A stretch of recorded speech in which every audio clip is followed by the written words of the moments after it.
క్రీస్తులో మనం కొనసాగాలి అని అంటే వెండి బంగారాలు వెలగలిగిన వస్తువుల ద్వారా మనం విమోచించబడలేదు.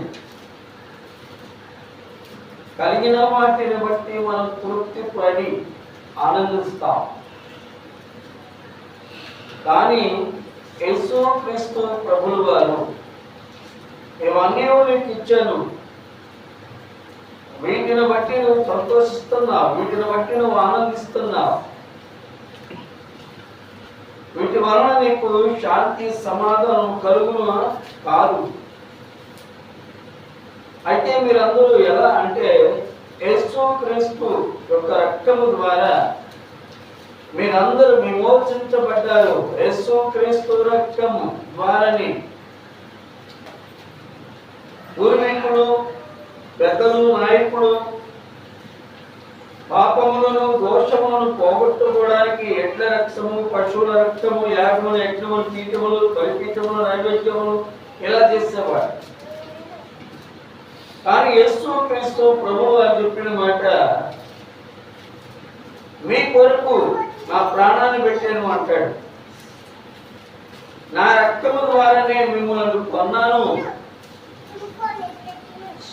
నా రక్తము ద్వారా నా సత్తైన ప్రజలుగా నేను చేర్చుకున్నాను అంటాడు. 2వ పేతురు రాసిన పత్రికలో 1వ అధ్యాయము 1వ వచనంలో అక్కడ ఒక మాట రాయబడింది. యేసుక్రీస్తు దాసుడను అపోస్తలుడైన సీమోను పేతురు మన దేవుని యొక్క రక్షకుడైన యేసుక్రీస్తు నీతిని బట్టి మా వలనే అమూల్యమైన విశ్వాసం పొందిన వారికి శుభమని చెప్పి, అమూల్యమైన విశ్వాసం ఎలాంటిదంటే వెండి బంగారాలు వెలగలిగిన వస్తువులన్నిటికంటే కూడా, వెండి బంగారాల కంటే కూడా విలువైనది ఏంటంటే విశ్వాసం అంట. దేవుని పిల్లలైన వారికి విశ్వాసం అనేది అమూల్యమైనదంట. కాబట్టి మనము దేవుని యొక్క సన్నిధిలో ప్రభు అయిన యేసు ఎదుట విశ్వాసములో నుండి తొలగిపోకూడదు. అక్కడ వ్రాయబడిన మాట అంటాడు, చదువమ్మా, అమూల్యమైన విశ్వాసము పొందిన వారికి శుభమని చెప్పి వ్రాయను. చూడండి, అమూల్యమైన రక్తము అని అంటాడు. అమూల్యమైన విశ్వాసం అంట. అన్నిటికంటే మన యొక్క విశ్వాసము, ఒక విశ్వాసి పాపిగా ఉన్నవాడు ప్రభువులో చేర్చబడిన వాడు విశ్వాసి అంట. క్రీస్తు రక్తములో కడగబడిన వాడు విశ్వాసి. బైబిల్ గ్రంథంలో అంటాడు, 1వ పేతురు రాసిన పత్రిక 1వ అధ్యాయం 7వ వచనంలో ఇక్కడ మాట రాయబడింది. నశించిపోవు సువర్ణము అగ్ని పరీక్ష వలన శుద్ధపరచబడుచున్నది కదా, దానికంటే అమూల్యమైన, చూడండి, దానికంటే అమూల్యమైన మీ విశ్వాసము ఈ శోధనల చేత పరీక్షకు నిలిచినదై. చూడండి, మీ విశ్వాసం అన్నిటికంటే పరీక్షలలో నిలిచినదై ఉంటుందంట. చూసారా, మనకి ఎన్నో శోధనలు వస్తూ ఉంటాయి, ఎన్నో శ్రమలు కలిగి ఉంటాం, కానీ మన యొక్క విశ్వాసం అన్నిటికంటే విలువైనదంట. విశ్వాసం లేకుండా ప్రభుకి ఇష్టలుగా ఉండలేరంట. విశ్వాసం లేకుండా ప్రభుని చూడలేరంట. విశ్వాసమును బట్టి పొడి నేల మీద నడిచారంట. విశ్వాసమును బట్టి అగ్నిని సల్లార్చారంట. విశ్వాసమును బట్టి సింహాల నోళ్లను మోయించారంట. కాబట్టి మనలో విశ్వాసం అనేది ఎక్కడి నుంచి వస్తుంది? ఎవరిస్తారు? ఒక విశ్వాసికి ఎలా మారాలి అంటే నీ ప్రేమ దేవునిలో కలిసిపోవాలంట. ప్రేమ కలిగిన వాడై ఉండాలంట, దాతృత్వం కలిగిన వాడై ఉండాలంట, తగ్గించబడిన వాడై ఉండాలంట, రిక్తునిగా ప్రార్థనలో యోగ్యునిగా ఉండాలంట. అది విశ్వాసం యొక్క నిరీక్షణ. బైబిల్ గ్రంథంలో అంటాడు, 2వ పేతురు రాసిన పత్రిక 1వ అధ్యాయం 1వ వచనంలో అంటాడు, 2వ పేతురు యేసుక్రీస్తు దాసుడను. చూడండి, ఇక్కడ అంటాడు యేసుక్రీస్తు దాసుడను. యేసుక్రీస్తుకి ఎలాంటి వారమంట? దాసులమి. యేసుక్రీస్తు పిల్లలము. యేసుక్రీస్తు కుమారులము కుమార్తెలము. మనకేమున్నా లేకపోయినా కానీ యేసుక్రీస్తు వారి యొక్క కృప విలువైనదంట.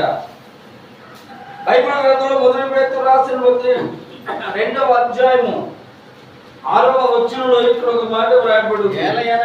ఎలయనగా ఇదిగో నేను ముఖ్యమును ఏర్పరచబడినది అమూల్యమైనది మూలరాతిని సియోనులో స్థాపించుచున్నాను. సియోనులో నేను స్థాపించింది చాలండి.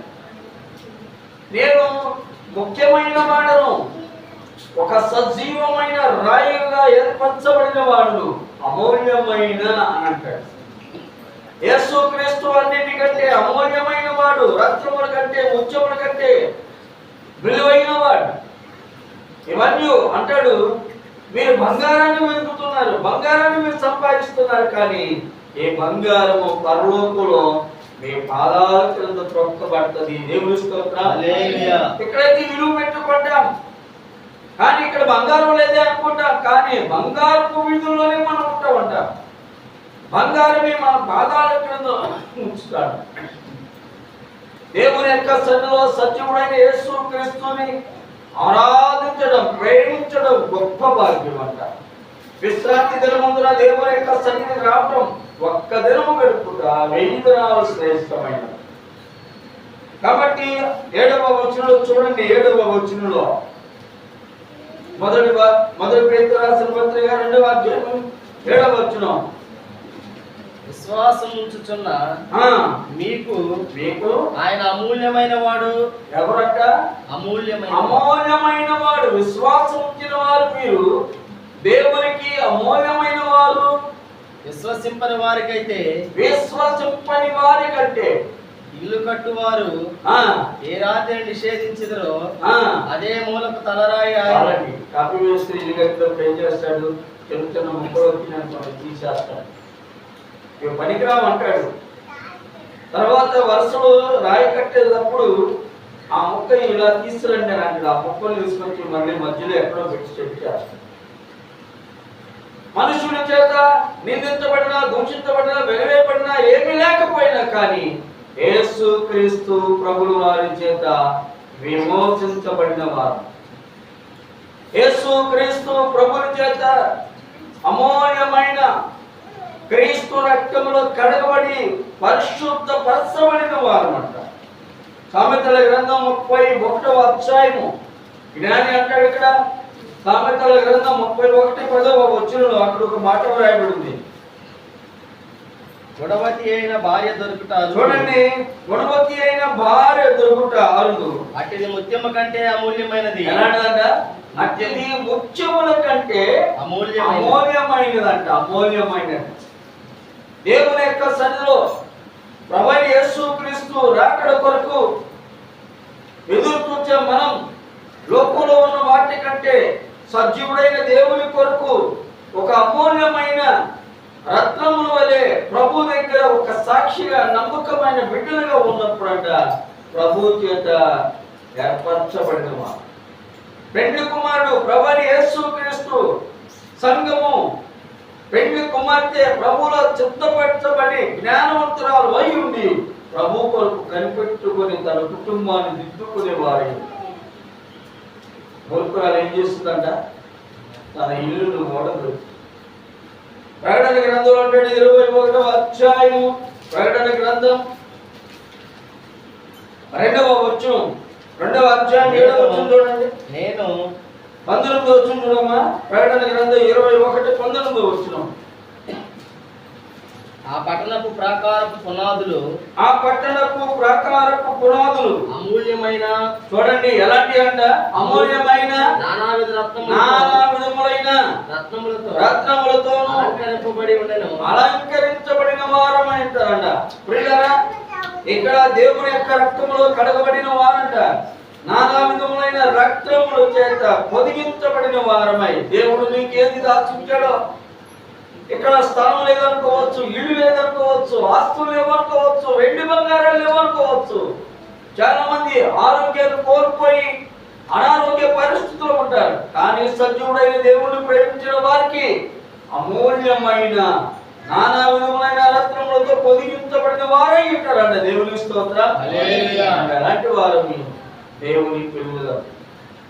కాబట్టి ఈ లోకంలో ఉన్న వాటి కంటే సజీవుడైన యేసుని ప్రేమిస్తే అది నీకు ఆశీర్వాదం, నీకు దీవెన. అన్నిట్లో ప్రభు నిన్ను వర్ధిల్లింపజేస్తాడు. అన్నిట్లో దేవుడు నిన్ను ఆశీర్వదిస్తాడు. శాపమైనది మేలుగానే చేస్తాడు. దేవుని యొక్క దయ నీ మీద ఉంటుంది. ప్రభు నిన్ను సమృద్ధిగా దీవించి ఆశీర్వదించును గాక. ఆమేన్. ప్రార్థన చేసుకున్నాం. మమ్మలను మిక్కిలిగా ప్రేమించిన మా ప్రియ పరలోకపు తండ్రి, నీ బంగారు పాదాలు వందనాలు స్తోత్రం. ఈ అమూల్యమైన రక్తము చేత కడగబడిన వారము, నానా విధములైన రక్తముల చేత